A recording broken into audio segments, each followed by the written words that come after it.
Adjoint matrix, inverse of matrix और linear equation का solution, तीनों को समझने के लिए 10 मिनट कुछ इंपॉर्टेंट बात जानो, उसके बाद ही सीखोगे।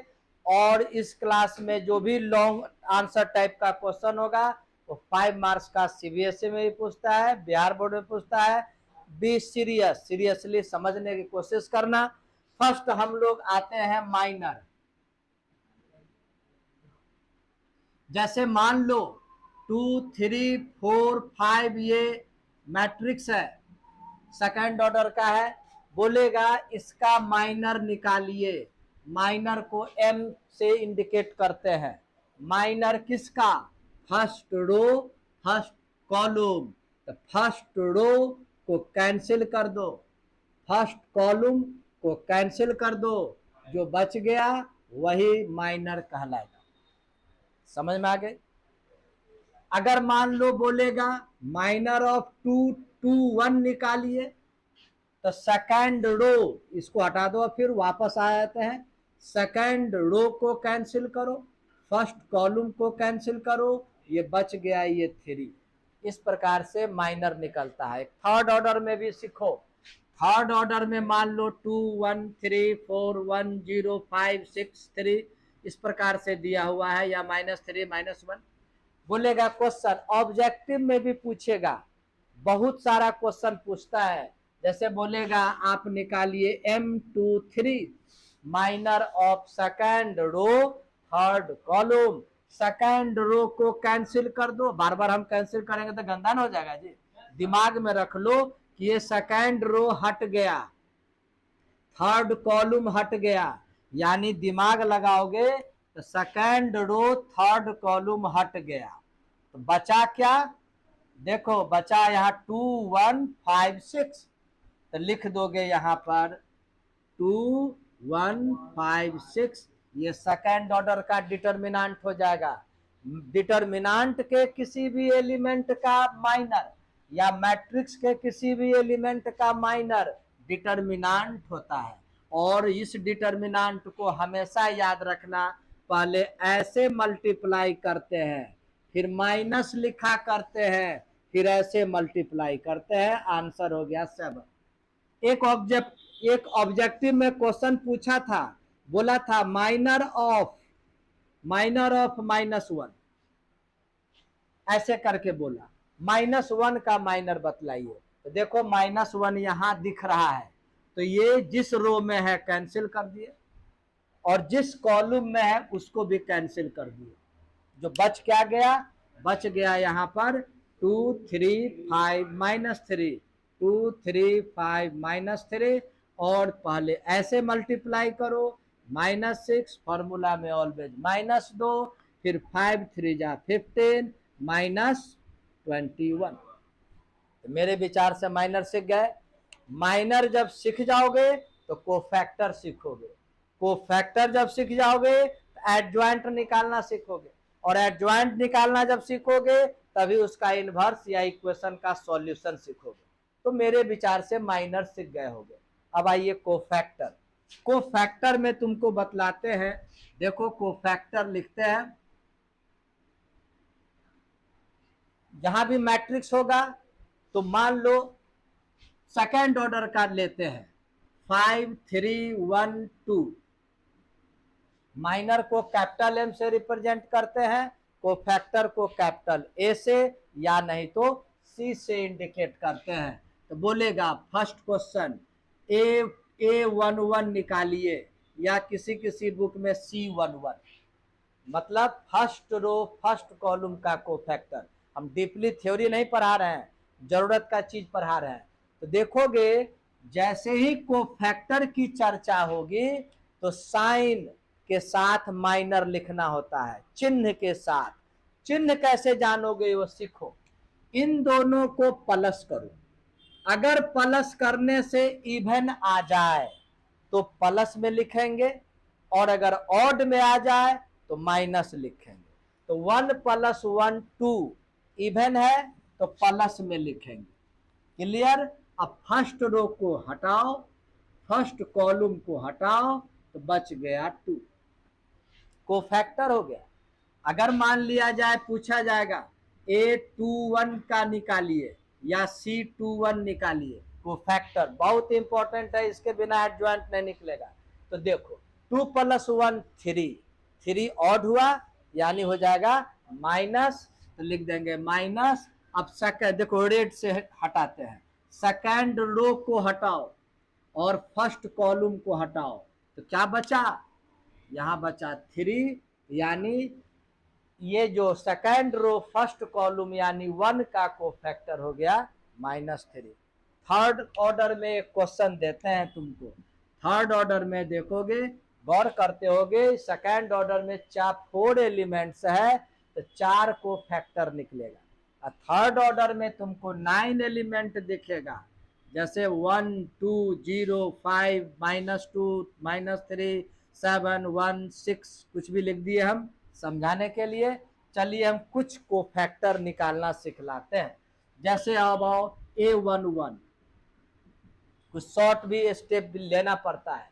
पहले आओ साइन, 1 + 1 2 इवन, यानी लिख देना प्लस। अस्सी को कैसे हम बतलाते हैं, 1 first row cancel, first column cancel, बचा ये 4। इसको यहाँ लिखने की जरूरत नहीं है, बहुत समय लगेगा, क्योंकि 9 को फैक्टर निकालना पड़ेगा एडजॉइंट में, इसलिए कुछ स्टेप छोड़ना पड़ता है।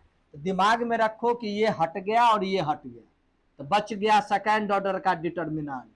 ऑलवेज पहले ऐसे मल्टीप्लाई करो, यानी -12, सीखो ढंग से। अब फार्मूला में माइनस लिख देना, फिर ऐसे मल्टीप्लाई करो, -3 और ये माइनस +3, आंसर आ गया -9। मान लो हम बोले A12 यानी फर्स्ट रो सेकंड कॉलम, इसका कोफैक्टर निकालिए। इसका कोफैक्टर में क्या करोगे, फर्स्ट रो को हटा दो और सेकंड कॉलम को हटा दो, ये टी की तरह हट जाएगा, दिमाग लगाओ, ये कैंसिल हो गया।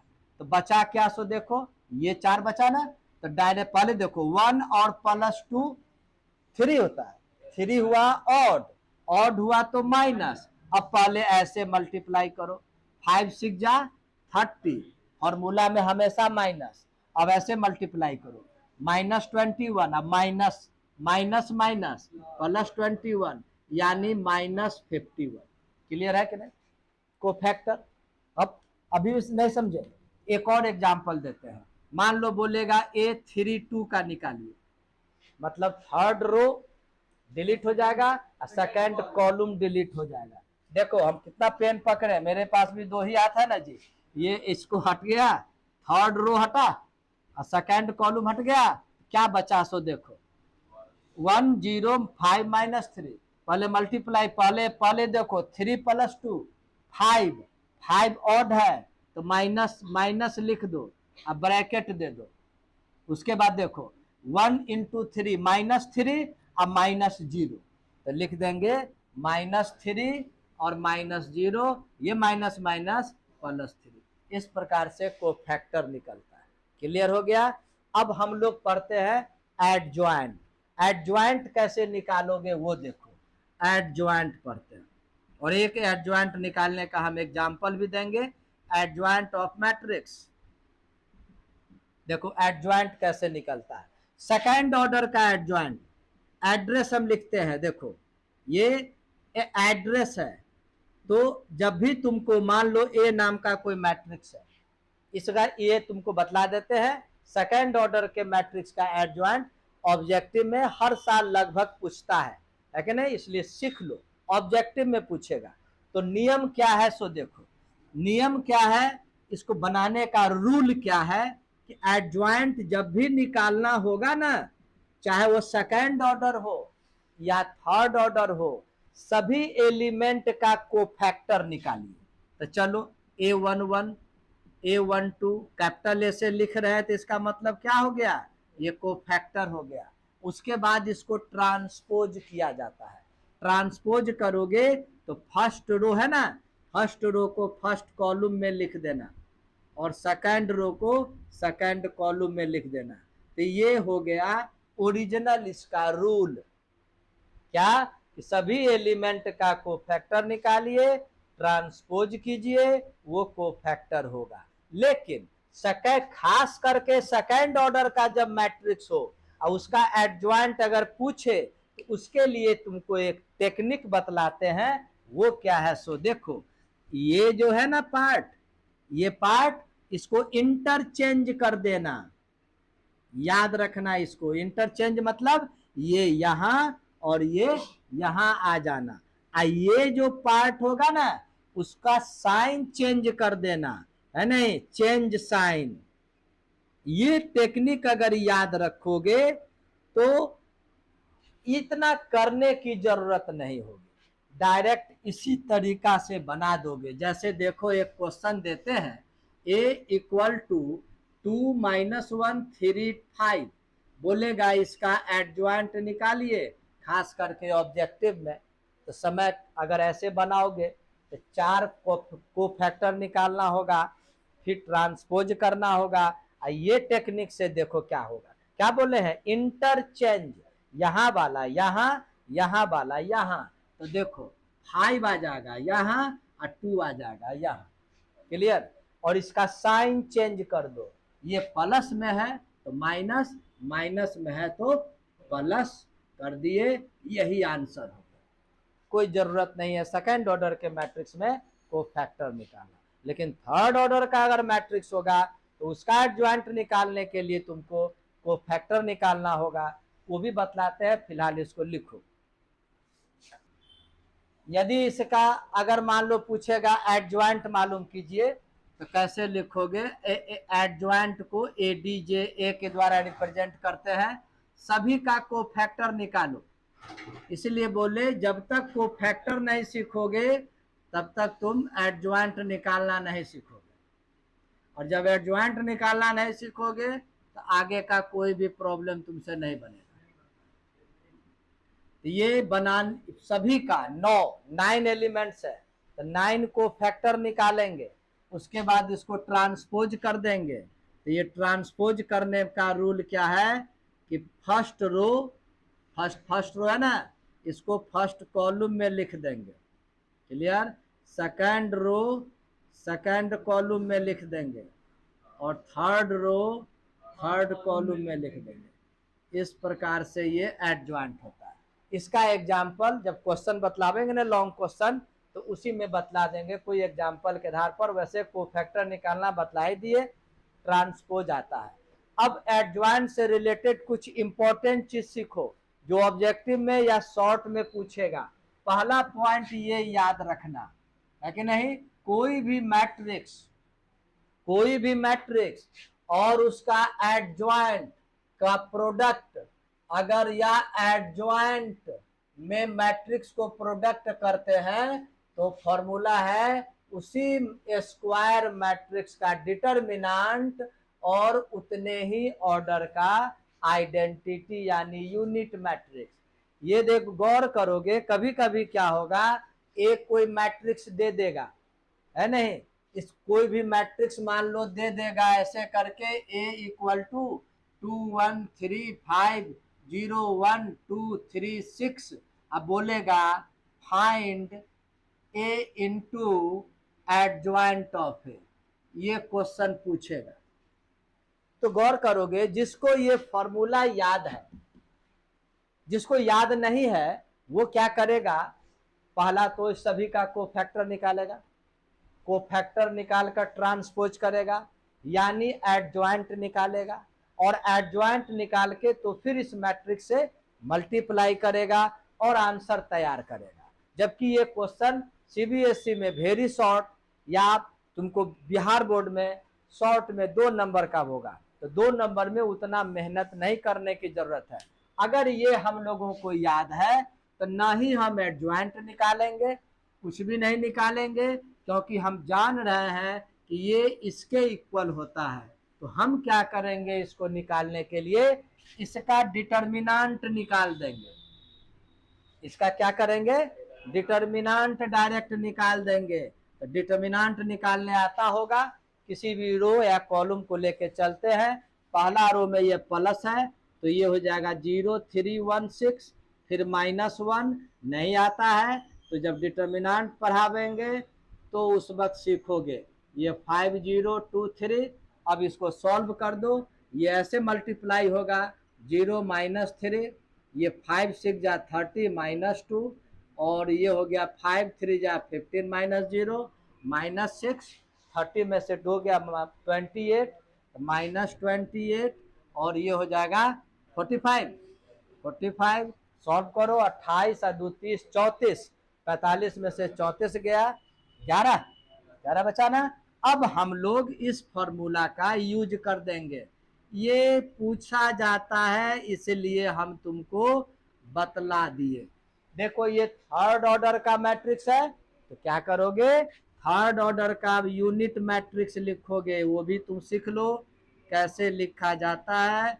अगर भूल गए हो तो ये यूनिट मैट्रिक्स, ए का डिटर्मिनेंट कितना है 11, अब 1 0 0 0 1 0 0 0 1, अब ये मैट्रिक्स में 11 को सभी से मल्टीप्लाई करेंगे तो ये हो जाएगा 11 0 0 0 11 0 0 0 11, ये आंसर हुआ।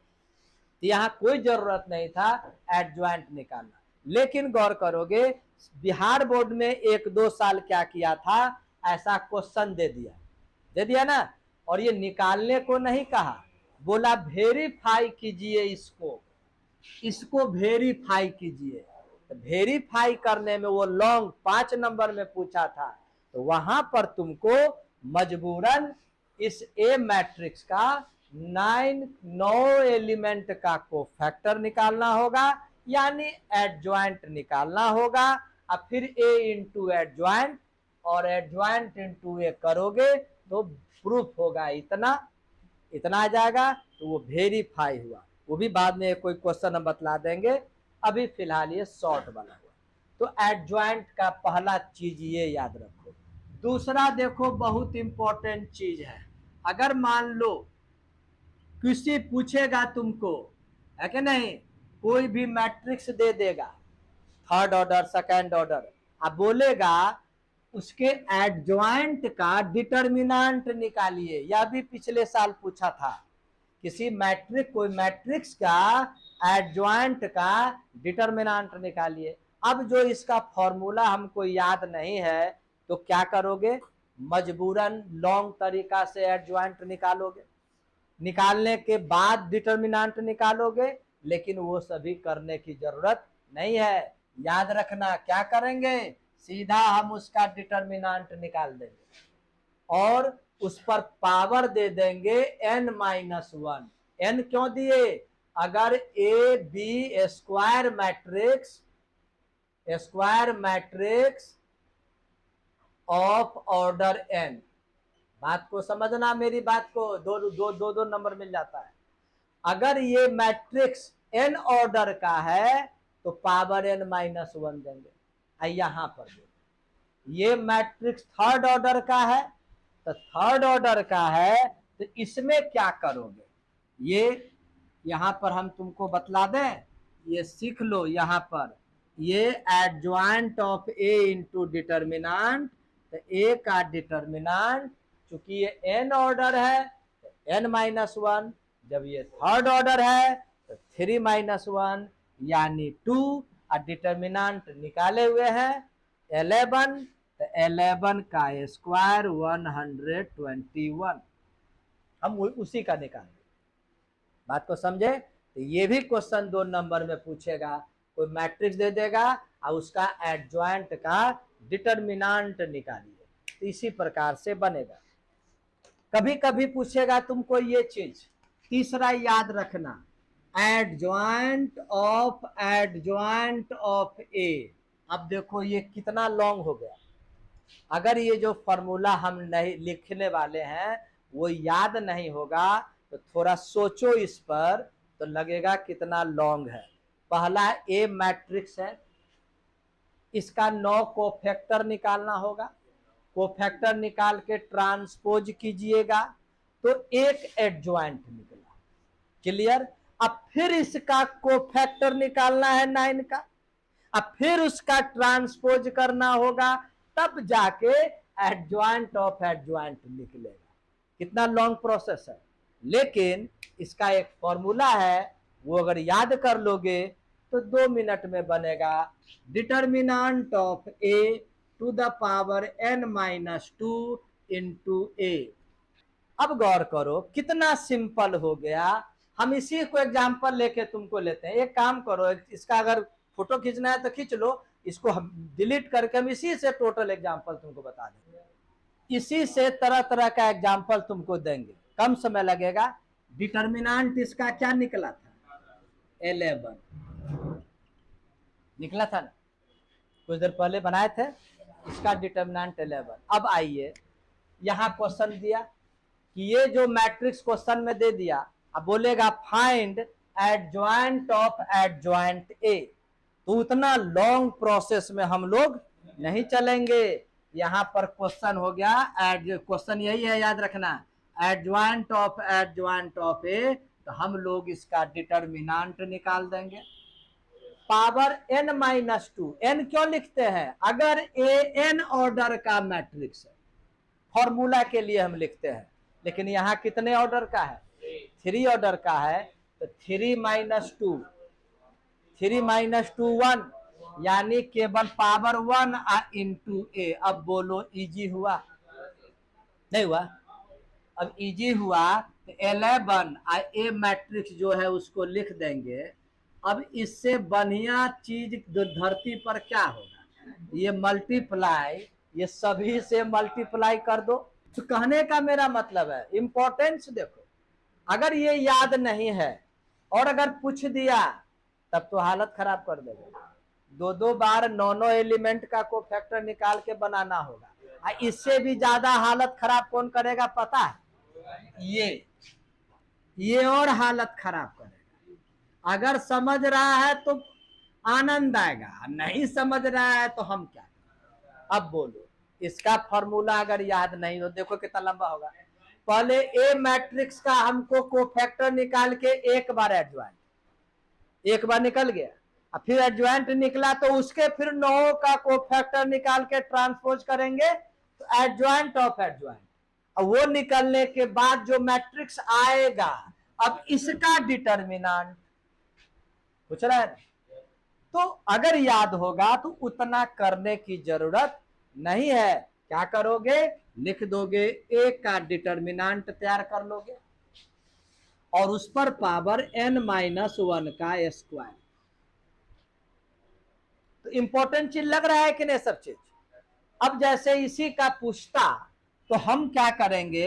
एडजॉइंट ऑफ ए का डिटर्मिनेंट अगर पूछेगा तो डिटर्मिनेंट क्या है?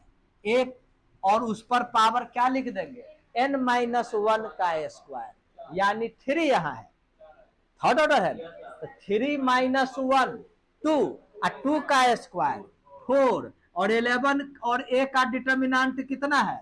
11 पर पावर 4। इसको सॉल्व कर दो, आई रफ में कभी भी इसका डिटर्मिनेंट निकालो, देखो सेम आंसर आएगा। तो ये सब मोस्ट इंपॉर्टेंट चीज है। 5वां पॉइंट याद रखो, 2 स्क्वायर मैट्रिक्स होगा, है ना? अब बोलेगा दोनों स्क्वायर मैट्रिक्स को मल्टीप्लाई करके डिटर्मिनेंट निकालिए। A and B 2 square matrix, A into B का डिटर्मिनेंट निकालिए। क्या? तो इसको हम लोग अलग अलग डिटर्मिनेंट निकाल करके मल्टीप्लाई कर सकते। Adjoint of A into B निकालिए। अब देखो यह कितना लंबा है। तो इसका फॉर्मूला है एडजॉइंट ऑफ बी और इंटू एडजॉइंट ऑफ ए। थोड़ा समय लग रहा है लेकिन सीखो। अब बोलो, इसको अगर कोई 2 स्क्वायर मैट्रिक्स दे दे, अब बोले कि दोनों के प्रोडक्ट का एडजॉइंट निकालिए, तो तुमको ऐसे बनाना इजी लगेगा या दाहिने तरफ से? रे बाकल, बाएं तरफ से। यहां पर बायां ही इजी है, क्योंकि ये फॉर्मूला है इसलिए हम लिख दिए। बायां इसलिए इजी है, अगर इस पे बनाओगे तो पहले बी मैट्रिक्स के अगर थर्ड ऑर्डर का मैट्रिक्स है तो 9 गो कोफिशिएंट बने कोफैक्टर, तब ट्रांसपोज, तो ये एडजॉइंट, फिर इसके 9 एलिमेंट का कोफैक्टर, फिर ट्रांसपोज, तो ये एडजॉइंट। तो दोनों मैट्रिक्स तैयार हुआ। अतः दोनों मैट्रिक्स को मल्टीप्लाई करोगे तो उससे अच्छा है पहले ही मल्टीप्लाई करके एक ही बार 9 का कोफैक्टर निकालना होगा, तो ये ज्यादा बेहतर है कि नहीं? अब आइए, पॉइंट नंबर 7 याद करो, कोई भी मान लो, देखो ये एडजॉइंट ऑफ, देखो किसी भी मैट्रिक्स के ट्रांसपोज का एडजॉइंट या मैट्रिक्स के एडजॉइंट का ट्रांसपोज दोनों सेम होता है। क्लियर हो गया? तो एडजॉइंट से रिलेटेड तुमको हम इंपॉर्टेंट चीज बतलाए, इसको याद रखना है। अब आइए इनवर्स, जब टोटल हम पढ़ा देंगे ना तुमको थ्योरी, उसके बाद लॉन्ग आंसर पर हम लोग चलेंगे। अब आइए ये इनवर्स के विषय में। इनवर्स क्या होता है पहले इसको लिखो। Let A and B be square matrix of same order if, देखो ए और बी को मल्टीप्लाई करेंगे या बी ए को मल्टीप्लाई करे तो वह आइडेंटिटी मैट्रिक्स के बराबर हो जाए। दो स्क्वायर मैट्रिक्स ऐसा हो कि दोनों को मल्टीप्लाई करने से आइडेंटिटी हो जाएगा, तो ए बी का इनवर्स होगा और बी ए का इनवर्स होगा। कंफर्म समझे? Then A is inverse of B. Inverse of B इसका मतलब A equal to B inverse. Inverse के लिए ऐसे इंडिकेशन देंगे, B is inverse of A, यानी B equal to A inverse. समझ गए कि नहीं? तो एक दूसरे का इनवर्स होगा। तो गौर करो, इससे तुमको एक पॉइंट याद रखो, ए के जगह ए लिखे, अब बी के जगह ए इनवर्स लिखेंगे तो क्या होगा, यह आई के इक्वल होगा या नहीं? तो ये ऑब्जेक्टिव में पूछेगा तो जवाब दे देना, ए और ए इनवर्स आई होता है। कभी कभी यह भी क्वेश्चन पूछेगा ऑब्जेक्टिव में, एनसीईआरटी में क्वेश्चन है, ए बी जब आई है तो ए क्या है। अब सेकंड पॉइंट में लिखते हैं, let A B square matrix है कि नहीं, स्क्वायर मैट्रिक्स है। फर्स्ट इसका आओ, यदि इसका डिटर्मिनेंट 0 के बराबर हो। ए एक ऐसा स्क्वायर मैट्रिक्स है जिसका डिटर्मिनेंट 0 के बराबर है, तो इस ए को बोलेंगे सिंगुलर मैट्रिक्स। देन समूचा पॉइंट याद रखना होगा, ऐसे ही हम फालतू का नहीं पढ़ा रहे हैं। सिंगुलर मैट्रिक्स कहीं ना कहीं से ऑब्जेक्टिव वगैरह में आ जाएगा। और यह भी याद रखो, कोई भी सिंगुलर जो मैट्रिक्स होता है इट इज नॉट इन्वर्टिबल, मतलब यह ए विद इन्वर्टिबल, यह व्युत्क्रमणीय नहीं होता है। अभी एक आप पढ़ रहे हैं ना इनवर्स, यानी इसका व्युत्क्रम, अगर इसका डिटर्मिनेंट 0 आ गया यानी सिंगुलर मैट्रिक्स हो गया, तो वहीं लिख देंगे कि इसका इनवर्स पॉसिबल नहीं है। सेकंड आओ, यदि मान लो ए का डिटर्मिनेंट 0 के बराबर नहीं आया, तो उस कंडीशन में ए इज नॉन सिंगुलर मैट्रिक्स, ये नॉन सिंगुलर मैट्रिक्स कहलाएगा। और यह भी हमेशा याद रखो, ओनली नॉन सिंगुलर मैट्रिक्स ही इन्वर्टिबल होता है। समझ गए? अब आइए, अगर कोई square matrix non singular matrix है तो फिर इसका इनवर्स कैसे निकालें? स्क्वायर मैट्रिक्स नॉन सिंगुलर है तो इनवर्स निकालने का फॉर्मूला हम लिख देते हैं। अब उतना डीपली नॉलेज जानने की जरूरत नहीं है। 1 upon determinant of A into adjoint of A, और इससे रिलेटेड एक क्वेश्चन बना देते हैं ताकि तुमको एडजॉइंट डिटर्मिनेंट वगैरह सब निकालने का प्रैक्टिस हो जाएगा। तो क्या हुआ, ये किसी भी नॉन सिंगुलर मैट्रिक्स या कोई भी स्क्वायर मैट्रिक्स है, क्वेश्चन बोलेगा फाइंड इट्स इनवर्स, तो पहला काम क्या करोगे, डिटर्मिनेंट निकालना चाहिए या एडजॉइंट? तो पहला डिटर्मिनेंट निकालना चाहिए। मूर्ख लड़का होगा जो पहले एडजॉइंट निकालेगा। एडजॉइंट निकालने में कोफैक्टर निकालना होता है जो काफी टाइम लगता है उसमें। आप कोफैक्टर वगैरह निकाल के एडजॉइंट निकाला और उसके बाद डिटर्मिनेंट निकाला, पता चला कि डिटर्मिनेंट 0 आ गया, यानी ये सिंगुलर है, यानी वह इन्वर्टिबल नहीं होगा। तो तेज स्टूडेंट क्या करेगा, पहले डिटर्मिनेंट निकालेगा, अगर 0 आ गया तो लिख देगा कि since it is singular matrix hence it's inverse does not exist. तो पहला काम हमेशा डिटर्मिनेंट निकालना है, चलो एक बोर्ड में पूछा था, हम क्वेश्चन देते हैं। देखो यहाँ पर हम कुछ देर बहुत पहले से इसको लिखे हुए थे, है कि नहीं, फिर दोबारा इसको लिखे हैं। ये एक मैट्रिक्स लिए हैं, इसी पर हम क्वेश्चन से तुमको समझा देते हैं। देखो बोलेगा, यही क्वेश्चन अगर लिख देगा इस प्रकार से, if A equal to A inverse, determinant तो निकालने आता है, हम कुछ देर पहले भी तुमको निकाले हैं। तो इसका डिटर्मिनेंट 11 होता है। तो पहला काम क्या करेंगे, सॉल्यूशन में हम इसका डिटर्मिनेंट निकालेंगे। जैसे डिटर्मिनेंट निकाला जाता है, तो इसका डिटर्मिनेंट क्या आया था, 11। यानी यह क्या है, लिखना एग्जामिनेशन में कि since determinant of A is not equal to 0, इसलिए A is non singular matrix, ये लिखना पड़ेगा। तो पहला काम डिटर्मिनेंट निकाल करके पता लगा लेना है ये सिंगुलर है या नॉन सिंगुलर। अब आइए, अब एडजॉइंट निकालना है। एडजॉइंट मन लगा के एक बार सीख लो, बार बार कोफैक्टर निकालने में बहुत समय लगता है। मन लगा के हम सीख लो एडजॉइंट कैसे निकलेगा। एडजॉइंट निकालने के लिए इसमें 9 एलिमेंट्स है, 9 कोफैक्टर निकालना पड़ेगा। हम बारी बारी से लिखते हैं। ये कोफैक्टर हुआ A11, सीखो ध्यान से। 1 + 1 2, इवन यानी प्लस, ब्रैकेट दे दो, फर्स्ट रो, अब फर्स्ट कॉलम को हटा दो तो बचा ये 4, तो 6 0 0, अब माइनस हमेशा देना, 3 1 जा 3 यानी -3।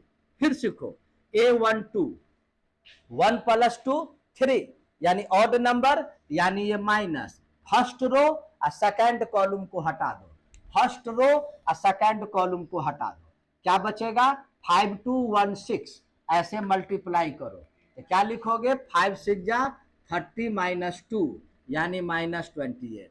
अब आइए 1 3, फर्स्ट रो और थर्ड कॉलम, इसका कोफैक्टर, तो देखो 1 + 3 4, इवन आया तो लिख देंगे प्लस, फर्स्ट कॉलम को डिलीट करो, थर्ड कॉलम को डिलीट करो, ये 4 बचा, 5 3 जा 15 -0 यानी 15। फर्स्ट रो का कोफैक्टर निकला। अब आइए सेकंड रो, A21 मतलब सेकंड रो फर्स्ट कॉलम, इसका निकालोगे, 2 + 1 3, 3 यानी ऑड, ऑड मतलब माइनस। अब देखो सेकंड कॉलम को डिलीट कर दो, और यहां पर डिलीट मत करो, दिमाग से डिलीट कर दो, अब फर्स्ट कॉलम हटा दो, तो 1 3 3 6, तो पहले ऐसे मल्टीप्लाई करो, 1 6 × 6, -3 3 जा 9, 6 - 9 -3, और ये माइनस +3। A22 निकालो, 2 + 2 4, इवन है, सम संख्या है, तो प्लस में लिखोगे। अब आओ सेकंड रो और सेकंड कॉलम को हटाओ, प्लस की जैसा हट गया, तो ये 2 6 जा 12 और -6 यानी 6। अब आओ ये सेकंड, अब ये हो गया फर्स्ट रो, या लिख दोगे तो ज्यादा बेहतर होगा। अब A23 5 हुआ तो minus, second row third column, second row हट गया, थर्ड कॉलम हट गया, तो 2 3 जा 6 और 2 1 जा 2, यहाँ 1 है, ये 2 यानी हो गया -4। मेरा सेकंड रो भी तैयार। कोफैक्टर इसलिए बोले बार बार इसको बहुत टाइम लगता है। अब चलिए A31, 3 + 1 4, इवन, तो प्लस में लिखोगे, थर्ड रो को हटा दो, अब फर्स्ट कॉलम को हटा दो, तो 1 1 जा 1, 1 - 3 × 0 0 यानी 1।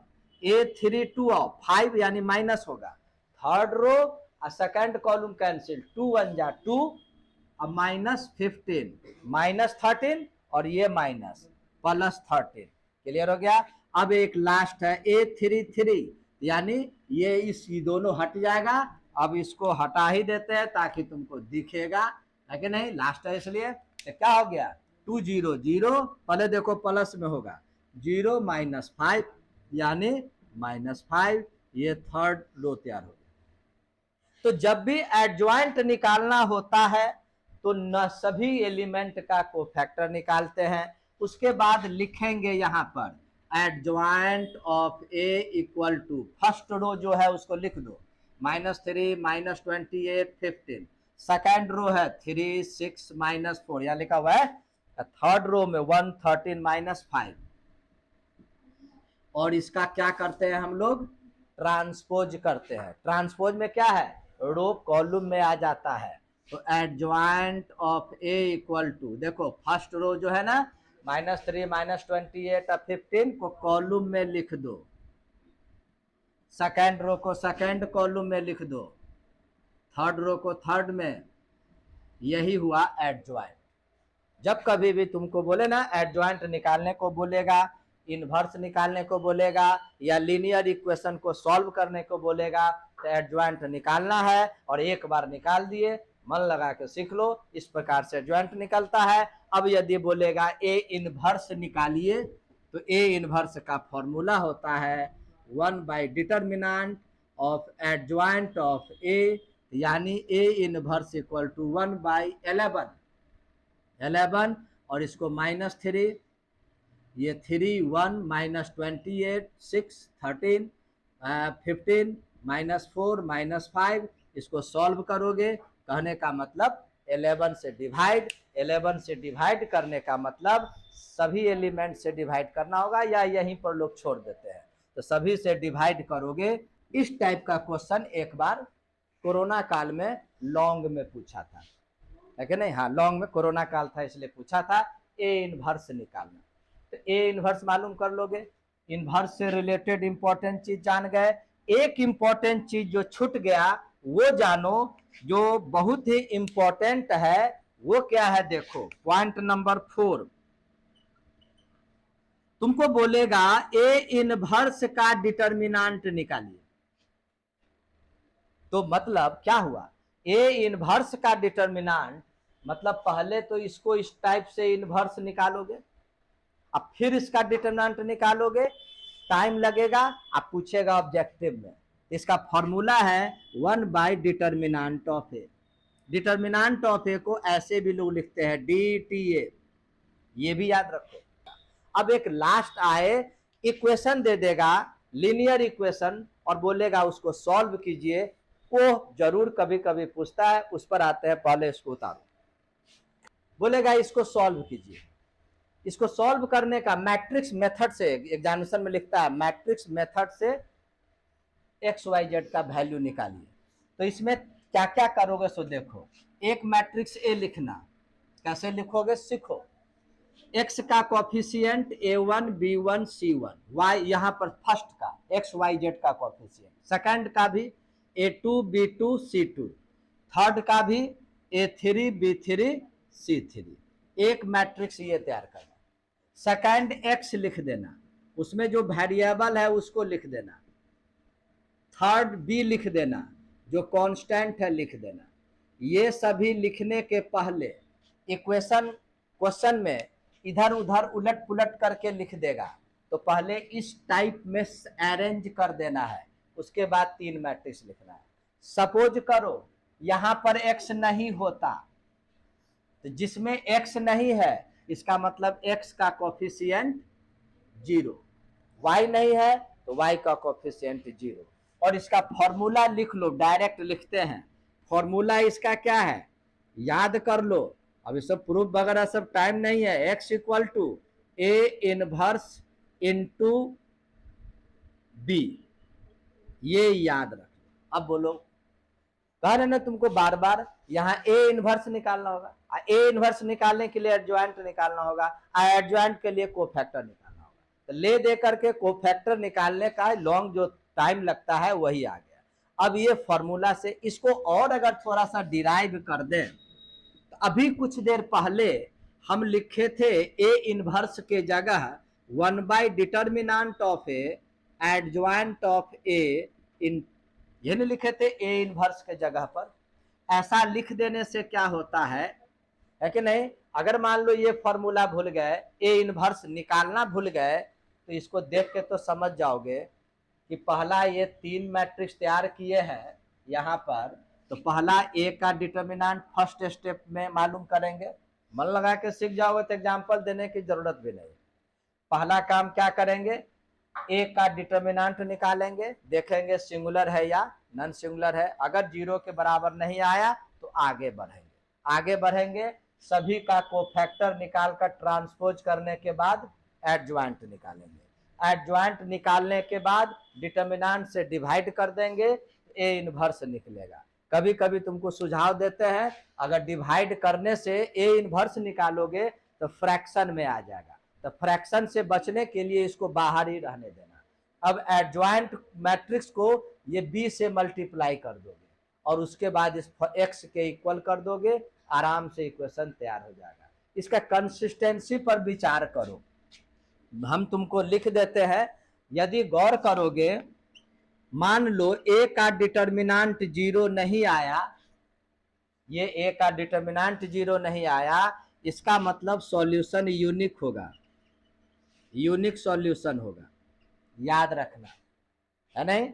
ए का डिटर्मिनेंट 0 के बराबर नहीं आया तो यूनिक सॉल्यूशन। सेकंड याद रखना, ए का डिटर्मिनेंट 0 आ गया और adjoint of A into B भी 0 आ गया, दोनों 0 आ गया, तो उस कंडीशन में इनफाइनाइट सॉल्यूशन होगा, इनफाइनाइट सॉल्यूशन। सॉल्यूशन होना को कहते हैं कंसिस्टेंट, कंसिस्टेंट, चाहे वह यूनिक सॉल्यूशन हुआ या इनफाइनाइट सॉल्यूशन हुआ। यदि मान लो ए का डिटर्मिनेंट 0 आ गया but adjoint of A into B 0 नहीं आया तो नो सॉल्यूशन। नो सॉल्यूशन का मतलब इनकंसिस्टेंट। समझ में आ गए? ये थ्योरी है, लास्ट है मैट्रिक्स से। अब इससे हम एक्स वाई जेड का वैल्यू कैसे निकालते हैं, एक क्वेश्चन देते हैं, उसको बनाओ। अब इसको सॉल्व करना है। सॉल्व करने के लिए 3 मैट्रिक्स लिखो। ए देखो कौन कौन होगा, 2 3 10, 4 -6 5, 6 9 -20, और x के जगह 1/x सब लिखना, ध्यान देना, 1/x, 1/y, 1/z, और b के जगह क्या लिखोगे, 412। अब पहला काम क्या करोगे, ए इनवर्स निकालोगे, और ए इनवर्स निकालने के लिए ए का डिटर्मिनेंट निकाला जाता है। देखो फर्स्ट रो से चलते हैं, ये 2 को रहने दिए, ये माइनस करोगे मल्टीप्लाई तो 120, फॉर्मूला में माइनस, ये हो गया 45, फिर -3 इंटू, ये कैंसिल ये कैंसिल, ये -80 और -30 और +10 इंटू, ये हो गया 45 36 और minus minus +36। Determinant of A equal to, इसको सॉल्व करके आंसर तैयार हो गया।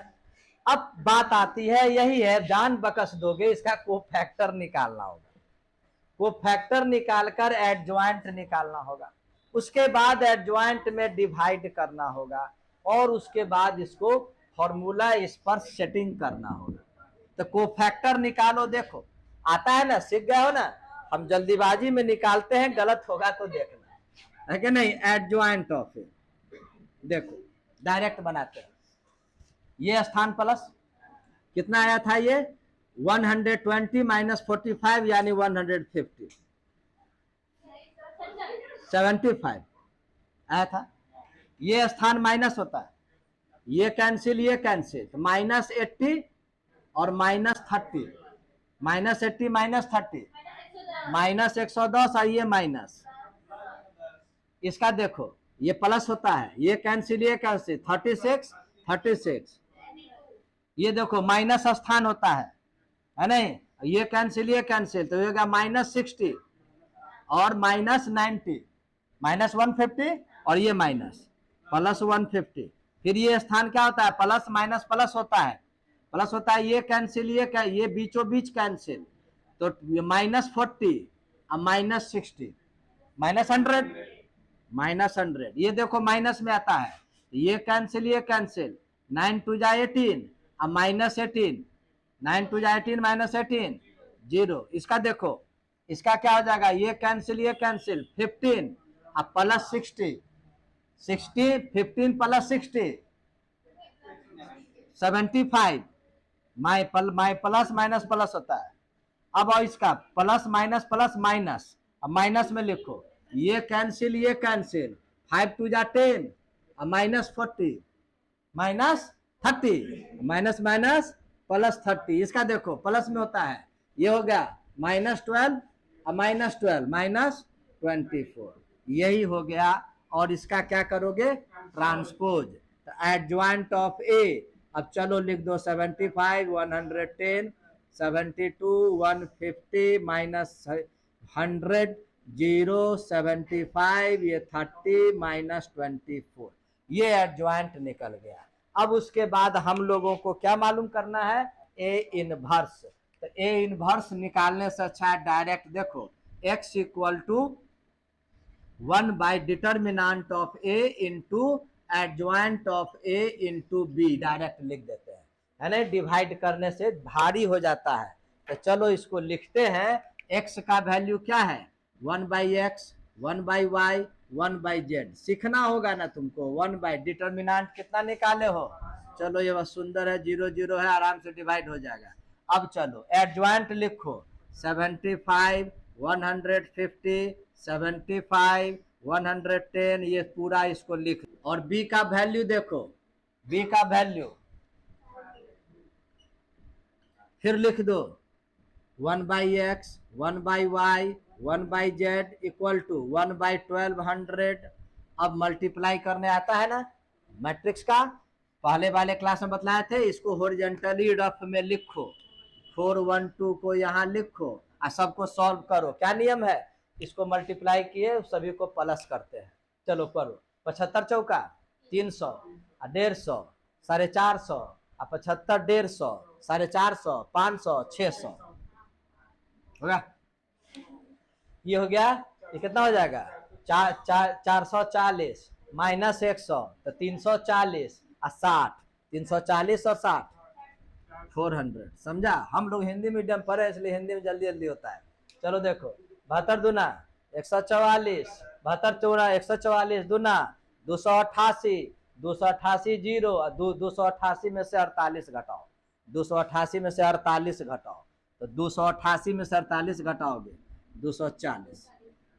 क्लियर। अब 1200 से डिवाइड कर दो, 1 by x, 1 by y, 1 by z, ये हो गया। देखो 1200 से डिवाइड करोगे ना तो क्या आ जाएगा, 1 बाई 2, 400 बाई 400 बाई 1200, 1 बाई 3, इतना बाई इतना, तो इतना बाई इतना करोगे, जीरो कैंसिल, 24 बाई 120, 24 5 जा 120 है नहीं, 1 बाई 5। तो देखो 1 बाई एक्स 1 बाई 2, तो x equal to 2, 1 by y 3, तो y equal to 3, 1 by z 1 by 5, z equal to, यही आंसर हुआ। ये देखो बहुत ही इंपॉर्टेंट क्वेश्चन है, गेस क्वेश्चन है, और ये लास्ट है, इसलिए 5 मिनट लगेगा, मन लगा के सीखना, इसको जरूर सीखो। क्वेश्चन कहता क्या है, ये मैट्रिक्स दे दिया, पहला काम आप ए का इनवर्स निकालिए, हम दो बार निकाले, और इस ए इनवर्स जो निकालोगे इसी का यूज करके इस इक्वेशन को सॉल्व कीजिए। तो इसमें थोड़ा सा एक आगे जाकर के प्रॉब्लम क्रिएट होगा, इसीलिए ये क्वेश्चन इंपॉर्टेंट है, वो हम बतलाना चाहते हैं, बारी बारी से इसको हम बनाते हैं, ध्यान से समझना है कि नहीं। फर्स्ट हम लोग इस पर आते हैं, तो दिया हुआ है given that most important question है, हम लोग ए इनवर्स निकालेंगे। इसका प्रोसेस सीखे थे कि फर्स्ट इसका डिटर्मिनेंट निकाला जाता है, 2 2 जा 4, चलो हम लोगों का किस्मत अच्छा है, इसका डिटर्मिनेंट 1 आया है कि नहीं। अब गौर करोगे, चूंकि ए इज नॉन सिंगुलर है, इसीलिए ए इनवर्स एग्जिस्ट करेगा, है नहीं। ए इनवर्स जब एग्जिस्ट करेगा तो हम लोग अब ये ए इनवर्स निकालने के लिए इसका एडजॉइंट निकालेंगे। Third row third column plus में, third row third column cancel, multiply करोगे -1, आइए फॉर्मूला में माइनस, आइए -4 यानी -5, ये निकल गया R3। अब लिखोगे एडजॉइंट ऑफ ए, क्या बोले, यहाँ +2, यहाँ कैसे +4 होगा, ये कैंसिल, ये कैंसिल, तो -1, अब फॉर्मूला में माइनस, आइए -4, तो +4 तो बोलना ना चाहिए तुमको।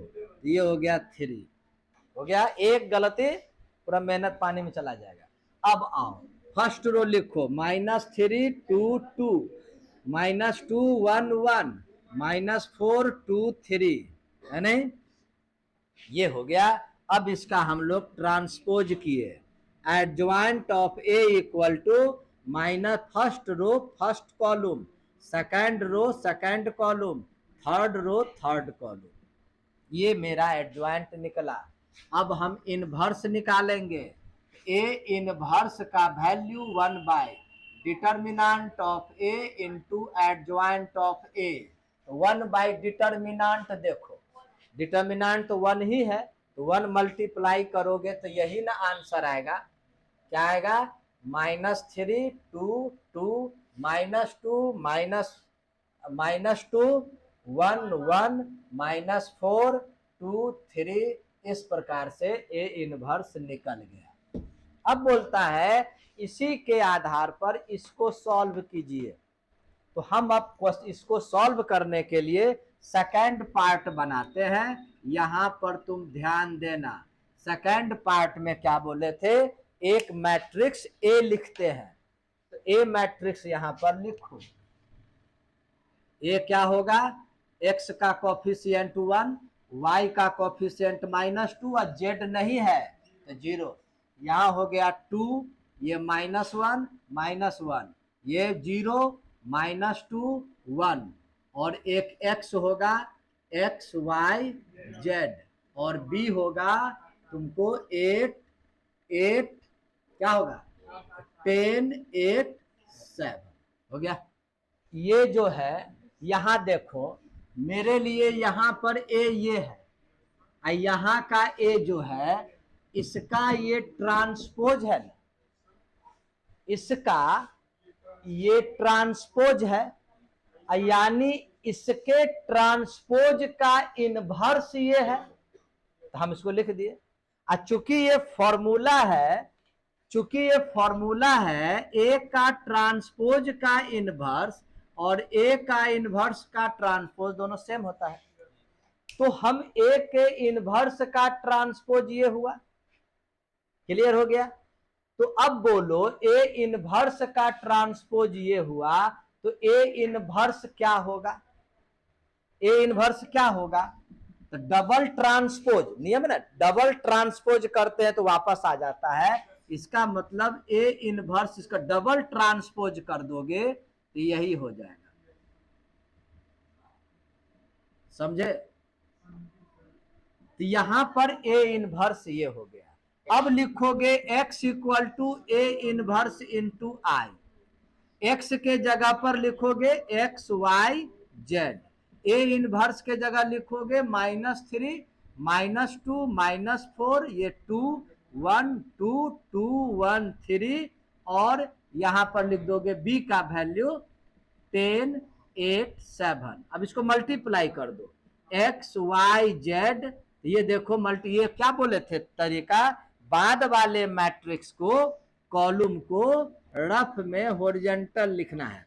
तो चलिए इसको मल्टीप्लाई करके जो प्लस करोगे तो -30 अब +16 अब +14, और ये हो जाएगा -20, ये +8 +7, ये -40 +16 अब +21। आगे बढ़ाओगे थोड़ा सा, यहां लिख देते हैं x y, बहुत ही इंपॉर्टेंट क्वेश्चन है। ये देखो 0 हो रहा है, ये देखो कितना हो जाएगा -5, 8 7 15 -5, और ये -3। तुम समझ कर लिया है ना, ये प्लस माइनस में ना मेरी हालत खराब हो जाती। 0 y -5 z का वैल्यू -3। ये मोस्ट इंपॉर्टेंट क्वेश्चन।